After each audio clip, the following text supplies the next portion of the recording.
Hello guys, warm reception and greeting one more time to our channel for another representation of beauty products. However, we have been using those items for a long time. Here in this video, I will let you know what is the best time to use these products. Before washing our face with plum green tea face wash, after that we can easily use palm water based gel cream in the daytime. There has salicylic and lactic acid, and at night we may use Aqua Blast Moisturizer. It fights with acne blackheads.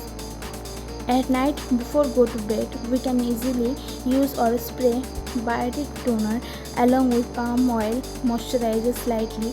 Last but not the least, before going to bed, never forget to apply hyaluronic acid aqua light sunscreen from the plum. It helps to prevent UV rays. If you want our skin will shiny, we should drink plenty of water 5 to 7 liters per day.